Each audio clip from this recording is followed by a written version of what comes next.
والمرسلين وعلى آله وصحابه أجمعين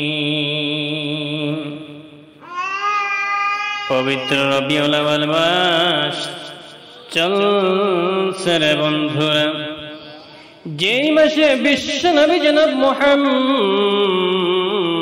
রাসূলুল্লাহ সাল্লাল্লাহু আলাইহি ওয়াসাল্লাম পৃথিবীর বুকে আগমন করেছিলেন। আমরা জানবো আজ বিশ্ব নবী জনাব মুহাম্মদুর রাসূলুল্লাহ সাল্লাল্লাহু আলাইহি ওয়াসাল্লাম সম্পর্কে বুহাইরা নামক এক পাদ্রী ভবিষ্যৎবাণী সম্পর্কে কথিত আছে, বর্ণিত আছে। নবী করিম সাল্লাল্লাহু আলাইহি ওয়াসাল্লামের বয়স যখন 12 বছর, ভিন্ন এক বর্ণনা রয়েছে 12 বছর 2 মাস 10 দিন। সেই সময় ব্যবসা উপলক্ষে চাচা আবু তালিবের সঙ্গে তিনি শাম দেশে গমন করেন এবং সফরের এক পর্যায়ে বসরায় গিয়ে উপস্থিত হন। বসরা ছিল সাম্রাজ্যের অন্তর্ভুক্ত একটি স্থান এবং হুরানের কেন্দ্রীয় শহর। সে সময় তার উপদ্বীপের রোমীয়গণের আয়ত্তাধীন রাষ্ট্রের রাজধানী ছিল। এ শহরের জারজিস নামক একজন খ্রিস্টান ধর্মযাজক পাদ্রী বসবাস করতেন। তার উপাধি ছিল বুহাইরা বা বাহিরা এবং এই উপাধিতে তিনি সকলের নিকট পরিচিত এবং প্রসিদ্ধ ছিলেন। মক্কার ব্যবসায়ী দল যখন বসরায় শিবির স্থাপন করেন, তখন রাহিব গির্জা থেকে বেরিয়ে তাদের নিকট আগমন করেন এবং অতিথিয়তায় আপ্যায়িত করেন। অথচ এর আগে কখনো তিনি এভাবে গির্জা থেকে বেরিয়ে কোন বাণিজ্য কাফেলার সঙ্গে সাক্ষাৎ করেননি। তিনি কিশোর নবী জনাব মুহাম্মদুর রাসূলুল্লাহ সাল্লাল্লাহু আলাইহি ওয়াসাল্লামের অবয়ব, আচরণ এবং অন্যান্য বৈশিষ্ট্য দেখে বুঝতে পারেন যে তিনি হচ্ছেন বিশ্ব মানবের মুক্তির দিশারি আখিরি নবী জনাব মুহাম্মদুর রাসূলুল্লাহ সাল্লাল্লাহু আলাইহি ওয়াসাল্লাম।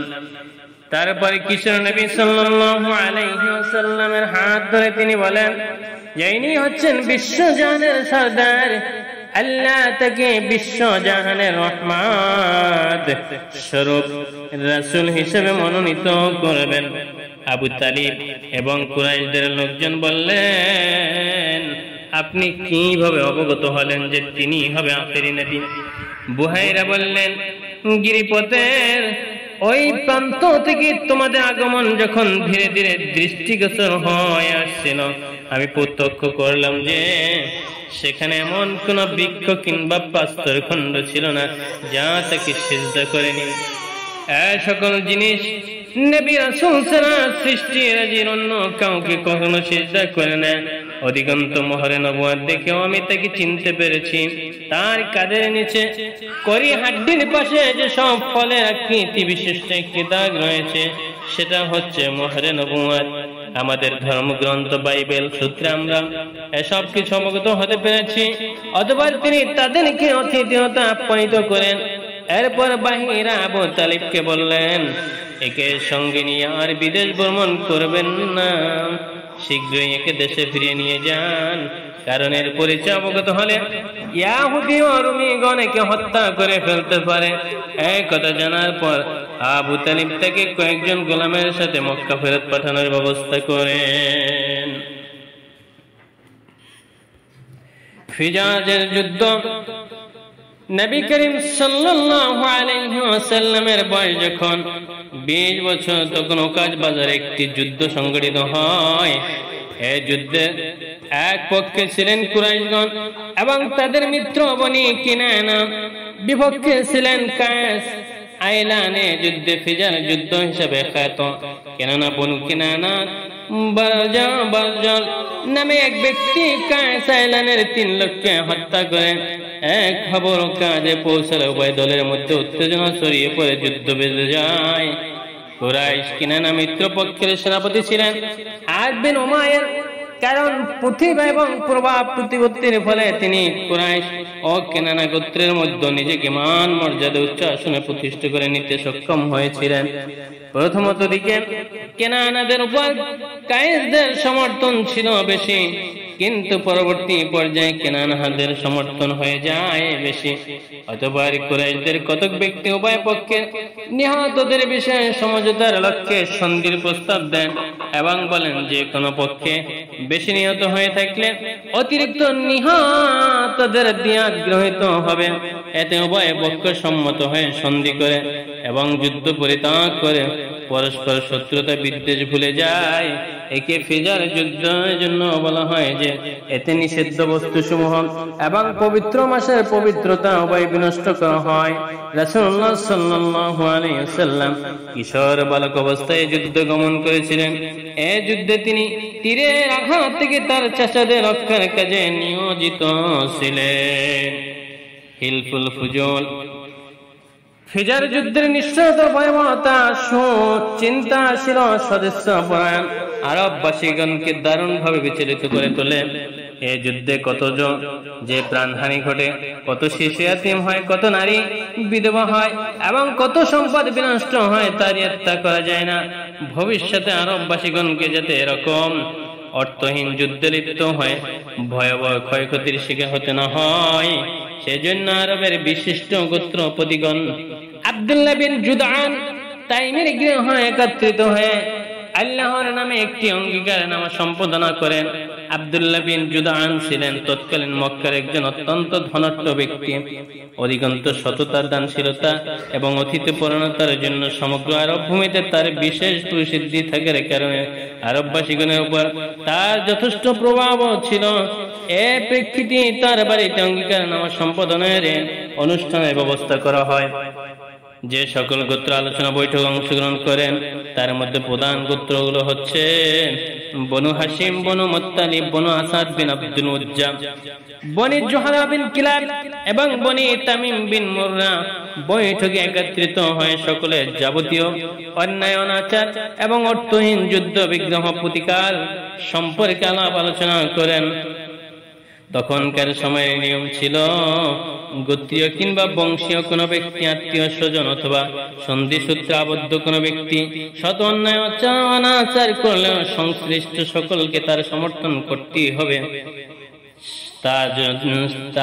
সে যত বড় বা বিভৎস অন্যায় হোক না কেন, এ পরামর্শ সবাই এটা স্থিরীকৃত হয় যে এ জাতীয় নীতি হচ্ছে ভয়ঙ্কর অন্যায়, অমানবিক ও